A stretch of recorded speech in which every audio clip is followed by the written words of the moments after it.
Bom, gente, tudo bem? Estamos aqui com Miguel Ancho Prado. Bom dia. Um dos maiores autores espanhóis de quadrinhos em atividade, né?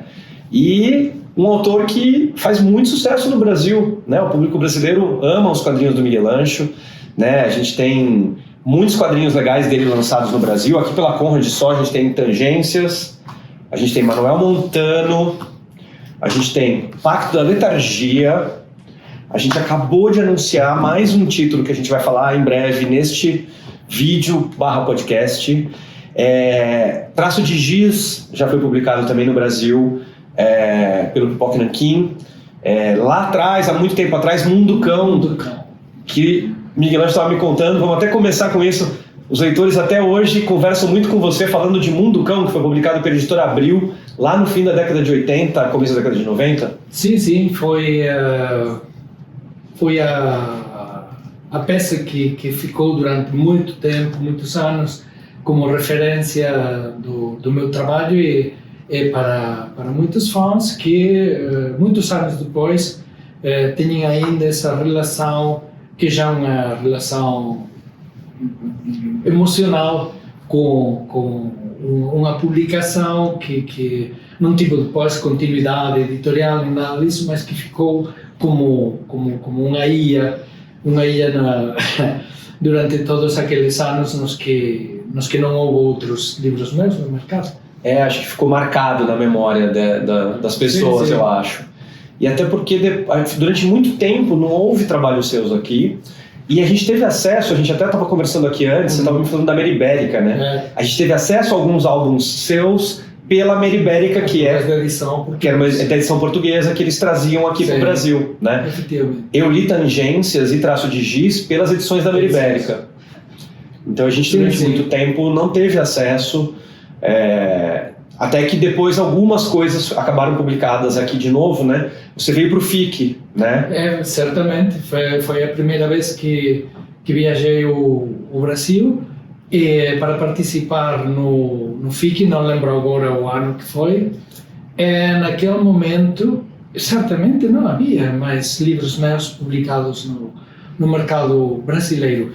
Para mim, como autor, é uma situação muito estranha, porque eu podia encontrar muitos fãs que conheciam o meu trabalho, mas conheciam através das edições francesas, espanhola, portuguesa, mas não edições brasileiras. Mas mesmo eles eram muitos, muito bem fornecidos, tinham muitos dos meus livros. Eu, quando participava no FIC, autografava muito livro, e não nenhum era livro brasileiro. Autografei muitos Mundo Cão, claro. Que eu acho que mesmo havia uma edição que era de revista, que era com capa mole. Isso, era como, eles chamavam que era como uma graphic novel. Sim, né? Foi assim. Mas não era lombada quadrada, né? E aí foi onde começou também esta minha relação com o Brasil, que finalmente foi mesmo também de amor com o país. Eu adorei Minas, adorei Belo Horizonte, adorei toda a gente do FIC. No próprio FIC, o ano seguinte, eles propuseram para mim fazer um livro para a Câmara de Belo Horizonte, o qual também deu a oportunidade de visitar novamente. Tive a ocasião de visitar o Rio naquela mesma viagem. E bom, começou já uma relação mais continuada com o país. Eu fico convencido que há dois elementos fundamentais na relação. Para mim, pessoalmente, uma é a língua. Eu peço desculpas, não falo brasileiro. O que eu falo é a minha língua natal, mãe, é o galego, que é a vozinha do português. O galego-português foi a mesma língua até o século XIV, XV. Então, isso é o que eu falo, ajeitando um pouco a pronunciação. Para mim, é um pouco como estar na casa. percebe perfeitamente, pode manter uma conversa, pode perceber o que se está falando ao meu redor. Não é a mesma relação como quando eu tenho que falar inglês, ou francês, ou italiano, que são as outras línguas que eu posso falar. Então é muito mais natural a relação com a gente. Depois eu penso que particularmente os brasileiros têm um sentido do humor muito próximo do sentido galego. Acho que gostamos da ironia, gostamos do humor que não é necessariamente evidente na primeira leitura, na primeira visão. Não sei, eu sempre senti que havia uma conexão muito forte com o leitor brasileiro. Então, penso que isso facilitou muito esta relação nas duas direções, não é? Do leitor brasileiro da minha obra e a minha como autor também, de cara ao público. Claro, e imagina, não precisa pedir desculpa nenhuma porque você fala muito bem português, né? E entende melhor ainda, né? Eu fiquei impressionado da gente conversar e você entender Sim. tudo, né? Não preciso nem gastar o meu portunhol, né? Exato. Ah, que legal. Agora, vamos voltar um pouco. Eu queria que você falasse um pouquinho como foi o início da sua carreira, né? Se lá para trás você pensava que você ia trabalhar com quadrinhos. Não. Né? Não, eu sempre contei no que é o estándar da biografia dos meus colegas, das minhas colegas. Normalmente é muito semelhante. Então, todos começam sendo crianças que gostam dos quadrinhos, que começam já a ter personagens, séries preferidas, autores, começam imitando. Eu quando criança tinha quadrinhos na minha casa, evidentemente, tinha os Asterix, tinha os Tintin, tinha Mafaldes, gostava deles, mas nunca tive uma projeção sobre o mídia. Para mim era um objeto que formava parte da minha contorna de criança, mas não me projetava nos quadrinhos. E, de feito, do que eu gostava, fiquei sempre apaixonado, foi de duas atividades que para mim eram completamente diversas, que não tinham relação entre elas, que era o desenho e a pintura, que para mim era algo natural, era o mesmo que há crianças que têm essa relação natural com o esporte, e que, de um jeito não premeditado, têm as capacidades e gostam de passar o tempo todo a praticar o esporte. Para mim era o desenho e a pintura. Era o tempo mais feliz da minha vida, mesmo de criança bem pequena, era de ficar desenhando e pintando. E quando fui já crescendo e ficando um pouco mais desenvolvido, é a escrita. Eu gostava de escrever, fui sempre um leitor apaixonado, então gostava. Mas para mim não havia relação entre escrever histórias e desenhar e pintar. Até o momento que eu estudei arquitetura e quando eu chego à arquitetura tenho um companheiro de estudos que conhece, eu participava nas publicações universitárias típicas, nos fanzines e tal, e ele disse para mim, mas se você gosta de escrever, gosta de desenhar e pintar, não fala nunca de quadrinhos, você não gosta dos quadrinhos? Eu disse, quadrinhos, sim. Mortadelo e Filemão, Asterix, mas são as suas duas paixões. Se calhar, não sei, não tinha nunca refletido. Então ele chegou, lembro perfeitamente, foi o último dia de aulas antes das férias de Natal. Chegou com uma pila de revistas de quadrinhos nos anos 80 em Espanha. Ele deu para mim e disse, leve para casa, ao voltar de férias, volve-me as revistas. Este é o que se está a fazer em quadrinhos hoje em dia. Eu levei para casa e foi. Era a primeira vez que eu via o Moebius, o Bilal, o Munhoz Sampaio, mesmo o Hugo Pratt. Eu fiquei doido. Como é que toda a minha vida anterior e não tinha nunca reparado em que existia esta linguagem. E foi um enamoramento fulminante. Mas a situação era aquela, eu estava estudando arquitetura, eu tinha já uma relação mais ou menos desenvolvida, estável, com galerias de arte, fazendo pintura, eu tinha feito já mostras, exposições. Então, para mim, a relação com os quadrinhos inicialmente era subsidiária. Eu tentava integrar dentro dos meus estudos da arquitetura e mais a minha atividade como pintor. E o que aconteceu foi que os quadrinhos, bocadinho a bocadinho, foram imponendo, porque uma coisa que sim que descobri imediatamente era que a demanda de tempo dos quadrinhos era muito superior. Eu podia preparar uma exposição em 2 meses, mas não podia fazer um quadrinho em 2 meses. Claro. Então, inicialmente estava descompensado e pouco a pouco os quadrinhos foram ganhando espaço, até que finalmente compreendi que a minha vocação verdadeira era ser quadrinista.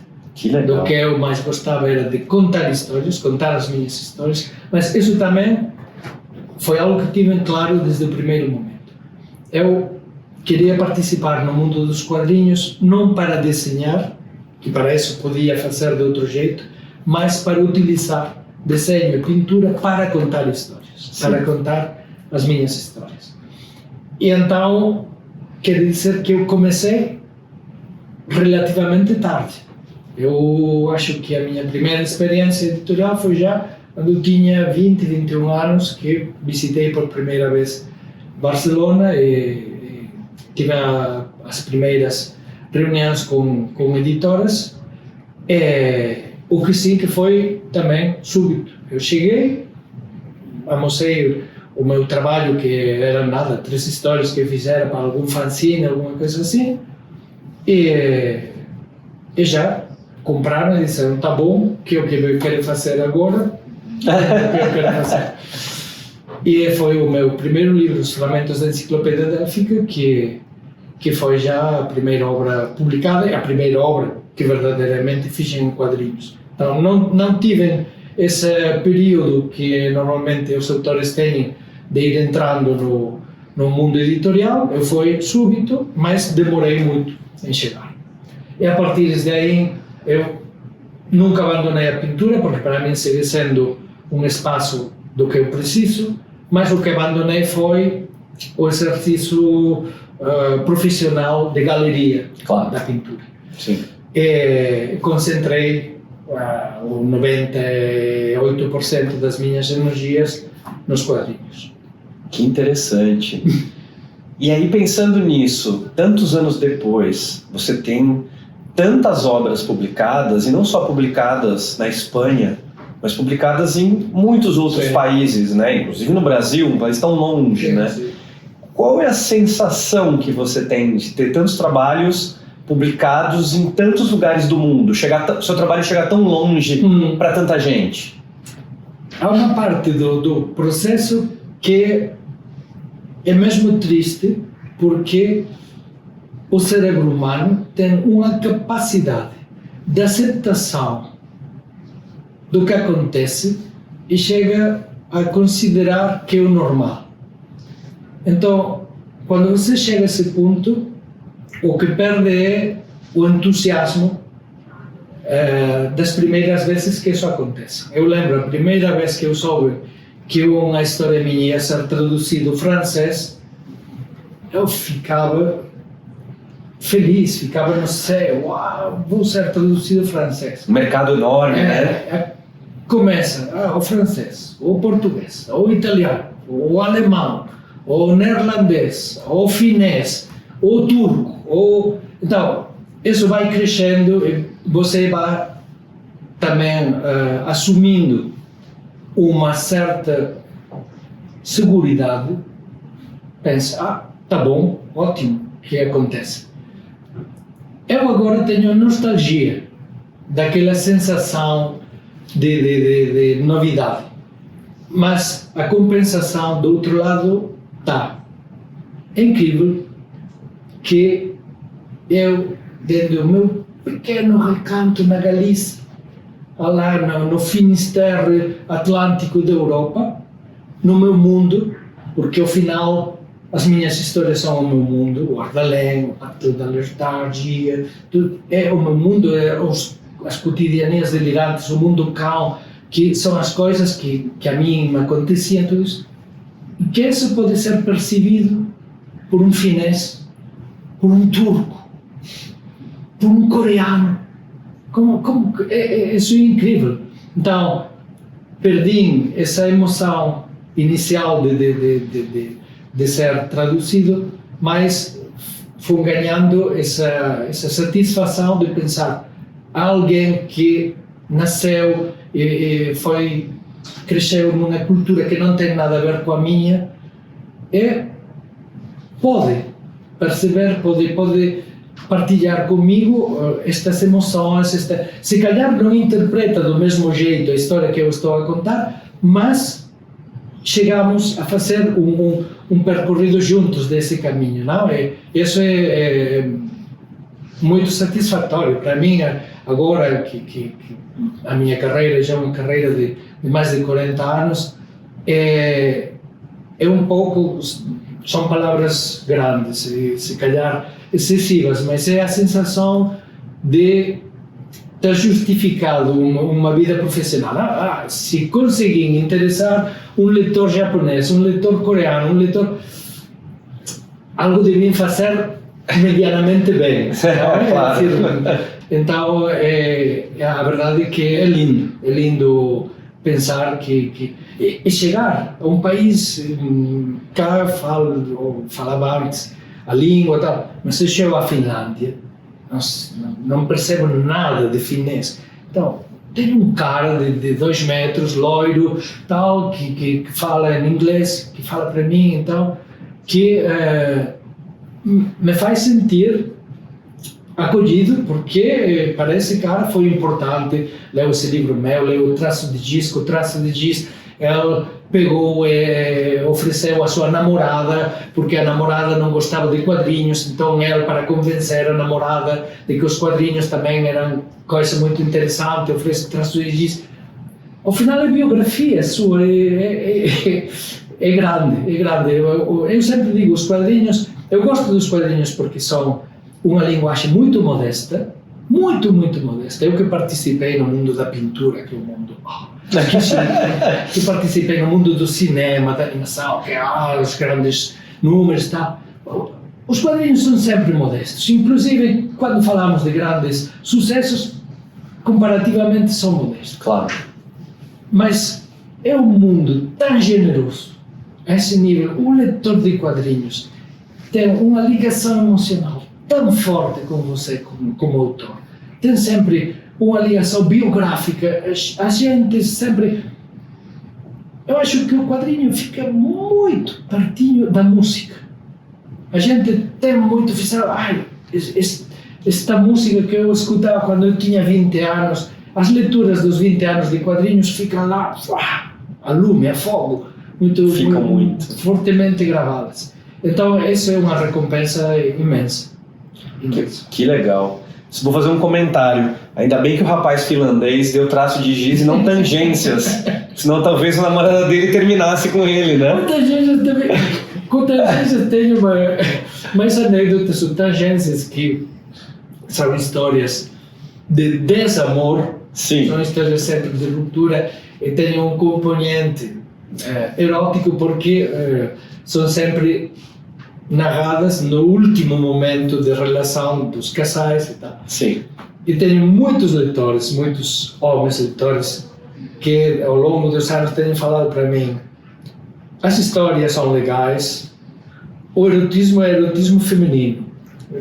Nós, como leitores masculinos, eu falo de muitos anos antes de que se produzira toda esta revisão, não, dos gêneros, que eu tive constância de que, se calhar eu como narrador, tinha mas tinha estabelecido uma relação com as leitoras, com a mulher leitora, que não era comum nos quadrinhos dos anos 80 e 90. Sim. E era certo que, quando eu chegava aos festivais e tal, na minha fila tinha muitas leitoras que não apareciam nas filas de outros quadrinistas.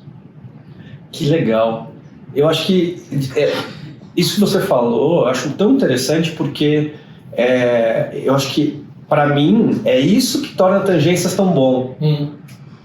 É isso que torna ele tão bom. Ele tem um olhar bem mais feminino do que masculino para as relações. Naquela época, as histórias nasceram nos anos 90, na Espanha. Os anos 90 na Espanha são os anos da modernização do país. Quando a Espanha fica integrada na Europa, moderniza um pouco a efervescência e é também um momento no que as nossas gerações, que eram as primeiras gerações democráticas na Espanha, as primeiras gerações com uma alta formação universitária, praticamente todo mundo tinha acesso a estudos universitários, tudo isso, e começou a desenvolver-se também o rolo do profissional, não importava fora homem, fora mulher, que a sua carreira era o mais importante na sua vida. Então, tudo ficava supeditado à carreira. Porque você era um profissional de sucesso, então, na empresa, ou nas artes, ou no que for. Então. E foi um tempo no que as relações sentimentais ficaram também todo ao meu redor. Todos os meus amigos que, ao final, eram engenheiros, arquitetos, professores universitários, biólogos, químicos, todos eles, ao cabo de 7 anos, 8 anos, que começáramos os casais juntos, todos ficavam divorciados. Agora eu tenho uma oferta para trabalhar nos Estados Unidos, mas ela fica cá porque tem um tal, não sei o quê. Então, todos ficaram separados, divorciados, e começaram uma biografia de relações curtas, sempre supeditadas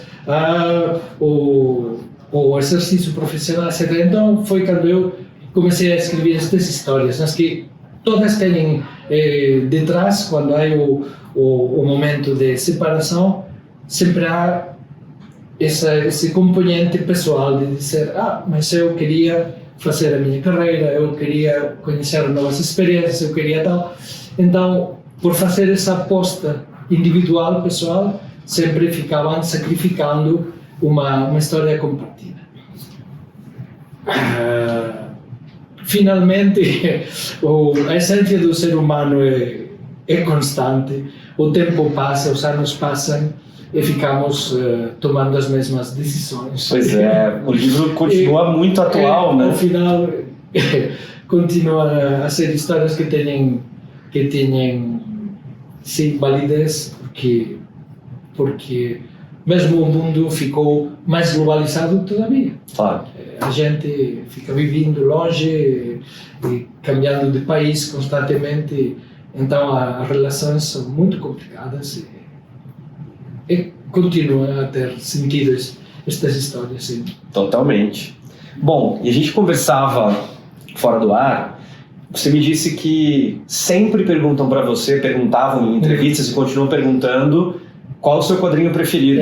E que durante muito tempo você, na verdade, não tinha um quadrinho preferido do seu trabalho, né? Mas que agora você tem. Tenho.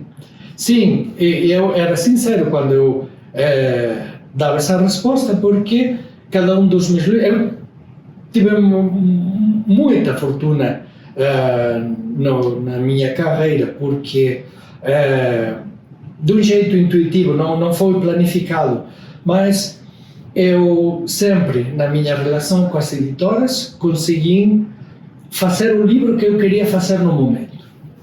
Então, mesmo quando os livros podiam ter prémios importantes, por exemplo, quando o Montano, que foi o meu primeiro prémio na Angulema, o livro foi premiado, o primeiro que falou para mim, o editor, foi: agora você tem que continuar, tem que fazer uma série, porque você conhece como é o mundo dos quadrinhos. O conceito de série é a segurança, é continuar.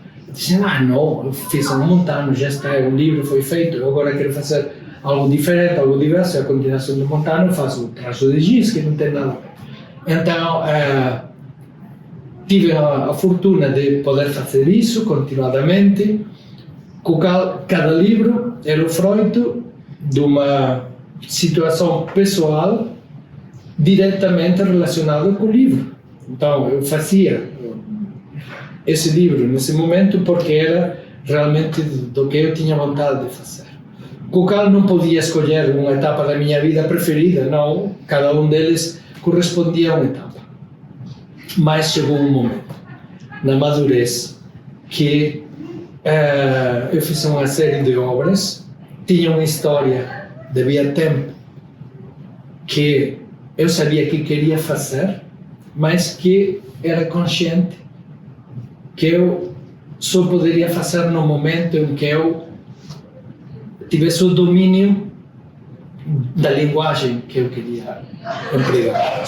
Era uma história longa, era uma história demandante a nível de número de páginas, complicação estrutural, etc, etc.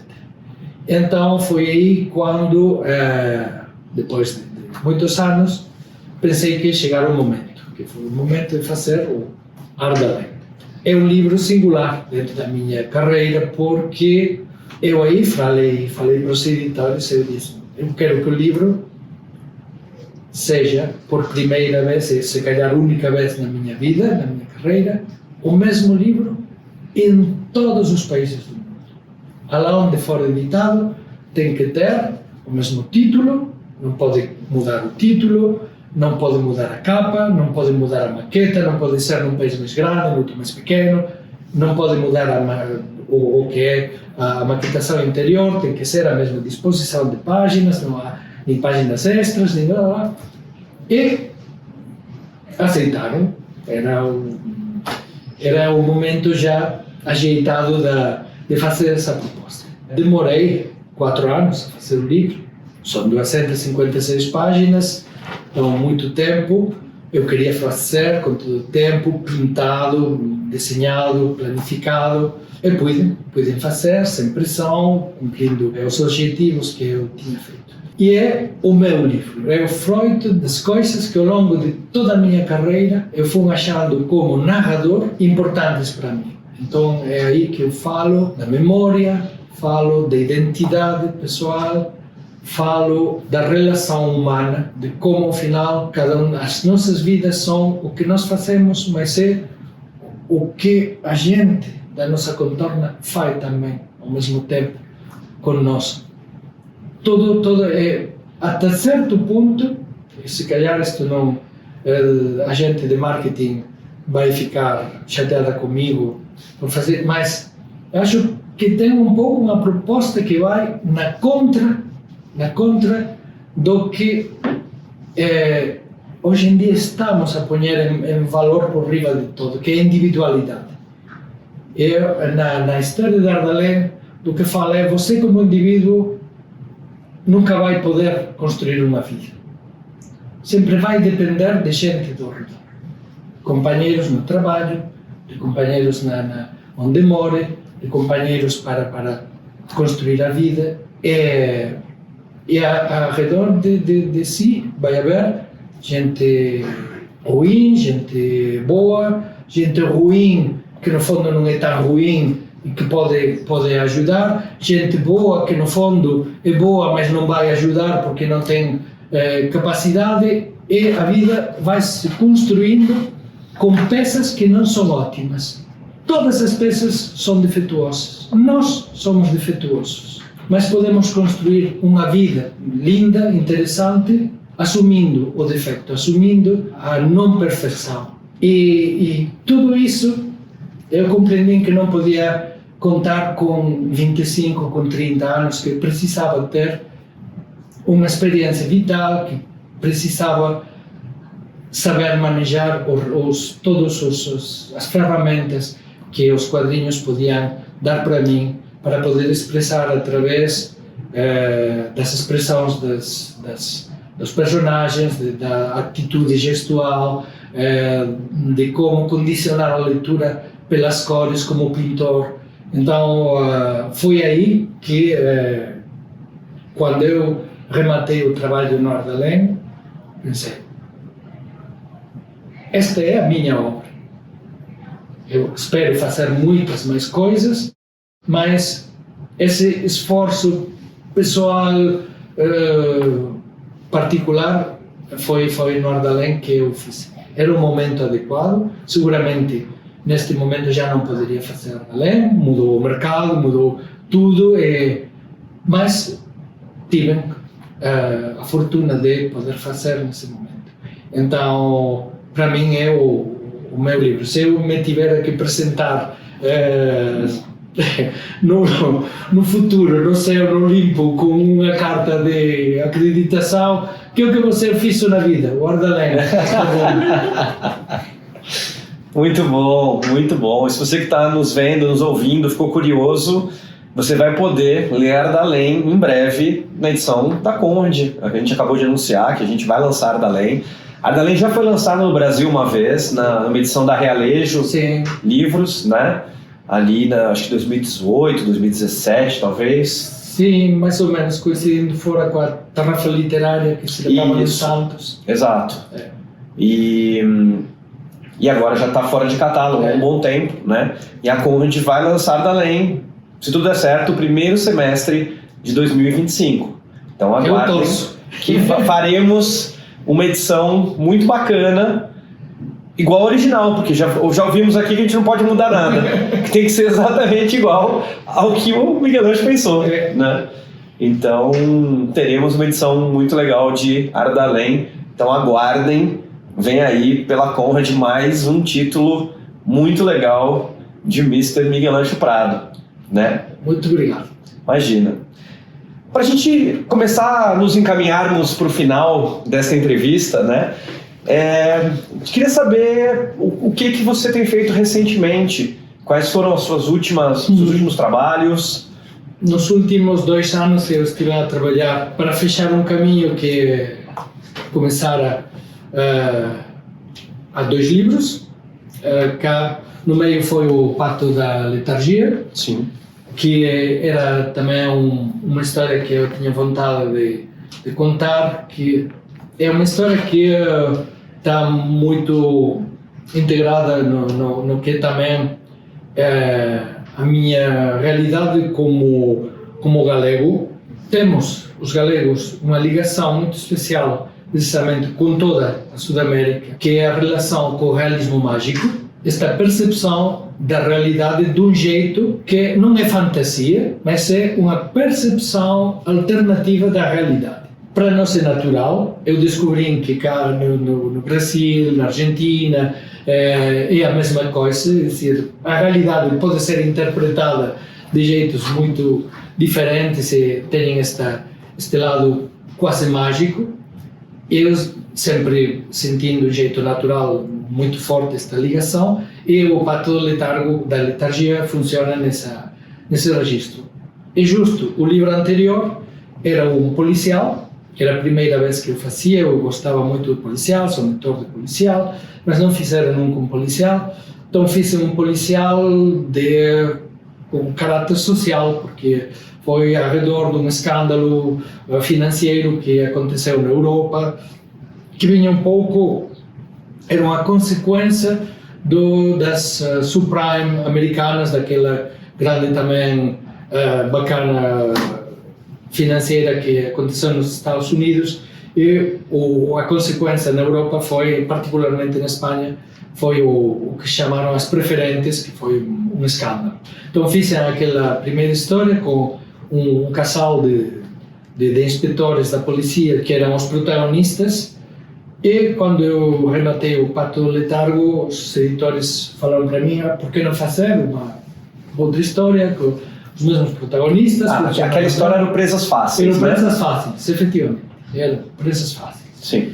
E então, como eu ficara com vontade de desenvolver um bocadinho mais os personagens que ficaram mais limitados, porque a estrutura do policial é muito demandante a nível estrutural, porque você precisa apresentar tudo, as mortes, como é que acontece, é tão procedimental que você não tem o espaço que eu estava acostumado a ter para desenvolver as minhas personagens. Então, fazer outra história dava a oportunidade de trabalhar os personagens um pouco melhor. Foi aí que pensei nas Presas Fáceis 2, que foi chamado Presas Fáceis Abutres. Abutres. Então, o primeiro livro foi renomeado Presas Fáceis Hienas, que não tinha esse subtítulo inicial. Esse segundo livro agora foi editado em todos os países, na França, no Portugal, na Espanha foi editado já num integral das duas histórias juntas.